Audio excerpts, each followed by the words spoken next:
Assalamualaikum warahmatullahi wabarakatuh. Salam sejahtera bagi kita semua. Semoga pada pertemuan kali ini kalian tetap sehat dan tetap semangat untuk menjalankan aktivitas pada kali ini. Selanjutnya, pada kesempatan kali ini kita akan membahas tentang materi Plantae pertemuan kedua. Tumbuhan paku atau Petridophyta. Tumbuhan paku atau Petridophyta ini berasal dari bahasa Yunani. Pteron berarti bulu, piton berarti tumbuhan. Merupakan kelompok Plantae yang tubuhnya sudah berbentuk kormus atau sudah memiliki bagian akar, batang, dan daun sejati. Susunan daun seperti bulu, yaitu menyirip. Tumbuhan paku dapat bereproduksi dengan spora sehingga disebut Cormophyta berspora. Petridophyta merupakan tumbuhan vaskular karena sudah memiliki pembuluh angkut xilem dan pembuluh angkut floem. Kajian evolusi menyatakan bahwa tumbuhan vaskuler berspora diperkirakan sudah ada dan mendominasi hutan selama masa Karboniferus, yaitu sekitar 360 juta tahun yang silam. Cara hidup dan habitat tumbuhan paku.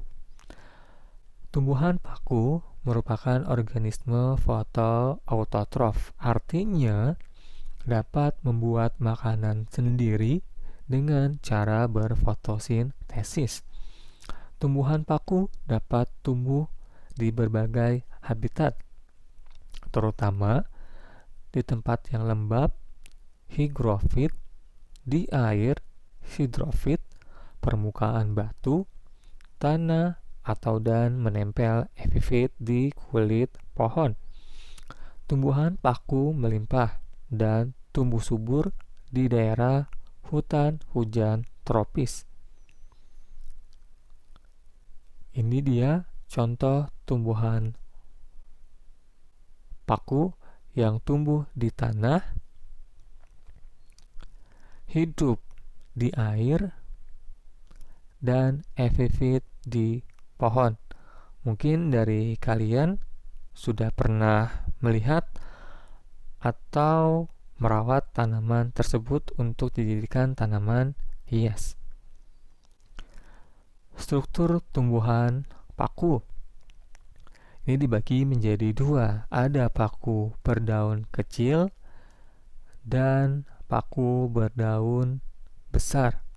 Bisa dilihat dari sorus pada tumbuhan paku.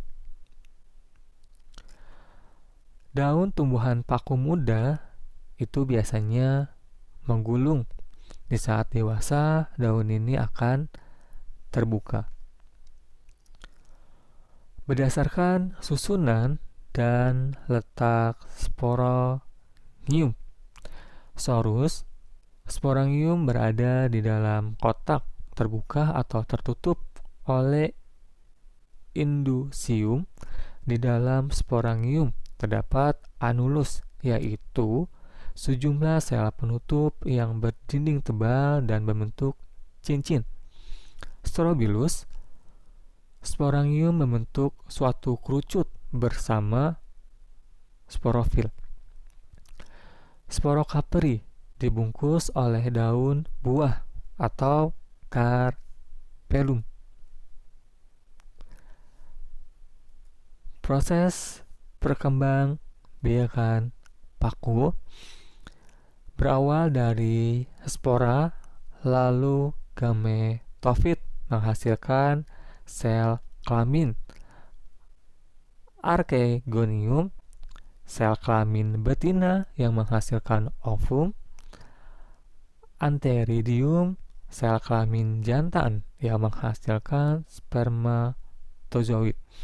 Dari penggabungan ovum dan spermatozoid menghasilkan zigot. Lalu, zigot berubah menjadi tumbuhan paku yang sporofit. Lalu berubah menjadi sporarium. Lalu mengalami yang namanya pembelahan, berubah menjadi yang namanya spora. Klasifikasi tumbuhan paku. Penggolongan paku berdasarkan spora. Yang A, paku homospora menghasilkan satu jenis spora, misal Lycopodium atau paku kawat. Yang B, paku heterospora menghasilkan dua jenis spora yang berlainan, yaitu mikrospora berkelamin jantan dan makrospora berkelamin betina, misalnya Marcellea. Paku peralihan. Paku ini merupakan peralihan antara homospora dengan heterospora, yaitu paku yang menghasilkan spora yang bentuk dan ukurannya sama tetapi berbeda jenis kelaminnya. Satu berjenis kelamin jantan dan lainnya berjenis kelamin betina. Misalnya Equisetum debile, paku ekor kuda.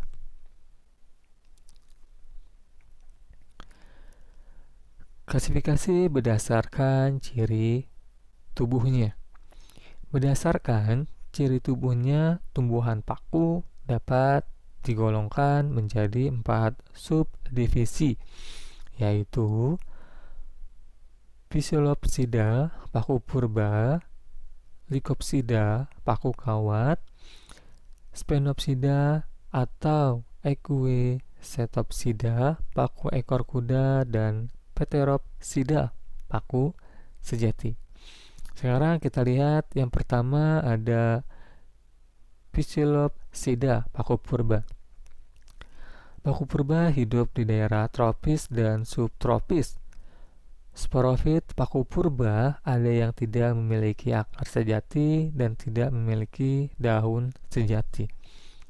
Paku purba yang memiliki daun pada umumnya berukuran kecil dan berbentuk sisik.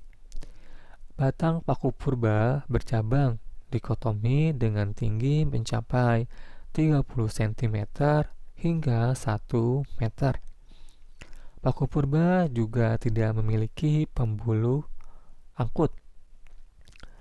Batang paku purba mengandung klorofil sehingga dapat melakukan fotosintesis. Cabang batang mengandung mikrofil dan sekumpulan sporangium yang terdapat di sepanjang cabang batang. Sporofil paku purba menghasilkan satu jenis spora. Gametofitnya tidak memiliki klorofil dan mengandung antheridium dan archegonium. Gametofit pada paku purba bersimbiosis dengan jamur untuk memperoleh nutrisi. Di sini sudah ada contohnya. Paku purba tidak berdaun, Rhinia. Paku purba berdaun kecil, Physelotum. Dan ini contohnya. Selanjutnya yang kedua, paku kawat. Paku kawat mencakup 1000 spesies tumbuhan paku, terutama dari genus Lycopodium dan Selaginella.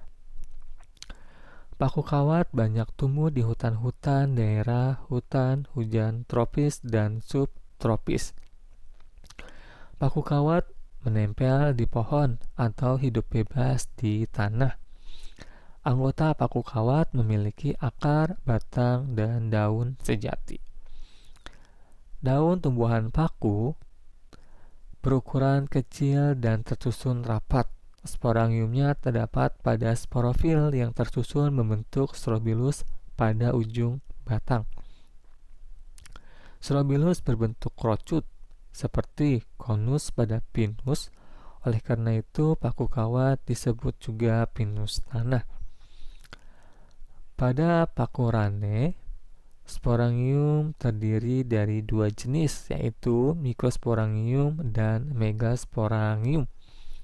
Contoh tumbuhan paku kawat itu adalah Lycopodium sp dan Selaginella sp. Yang ketiga, paku ekor kuda.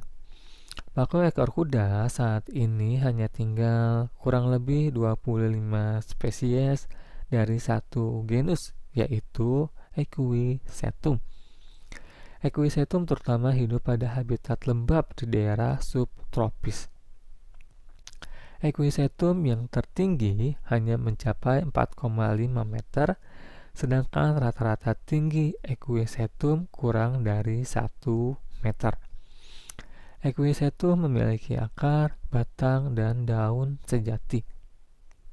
Batangnya beruas, dan pada setiap ruasnya dikelilingi oleh daun kecil bersisik.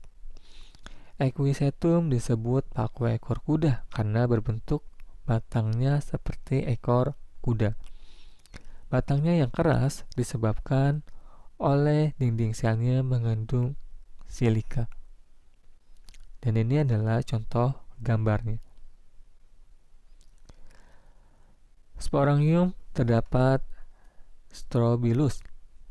Sporangium menghasilkan satu jenis spora, sehingga Equisetum digolongkan pada tumbuhan paku peralihan. Gametofit Equisetum hanya berukuran beberapa milimeter, tetapi dapat melakukan fotosintesis. Gametofitnya mengandung Antheridium dan Archegonium sehingga merupakan gametofit biseksual. Sphenopsida tumbuh melimpah pada masa Carboniferous dengan ukuran besar dan tingginya kurang lebih mencapai 15 meter. Merupakan pembentukan endapan batu bara. Jadi ini bisa dilihat ya struktur batangnya ya. Daun berbentuk sisik, ruas batang. Selanjutnya paku sejati. Paku sejati mencakup jenis tumbuhan paku yang paling sering dilihat. Tempat tumbuh paku sejati sebagian besar di darat dan daerah tropis dan subtropis. Paku sejati diperkirakan berjumlah 12.000 jenis dari kelas Felicinae. Felicinae memiliki akar, batang, dan daun sejati. Batang dapat berupa dalam rizom atau batang di atas permukaan tanah. Daun Felicinae umumnya berukuran besar dan memiliki tulang daun bercabang. Daun mudanya memiliki ciri khas, yaitu tumbuh menggulung atau circinatus.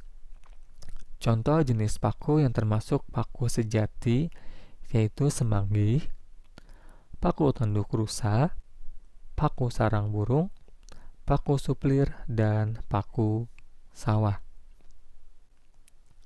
Dan ini dia contoh-contohnya. Paku tanduk rusa, semanggi, dan paku sarang burung.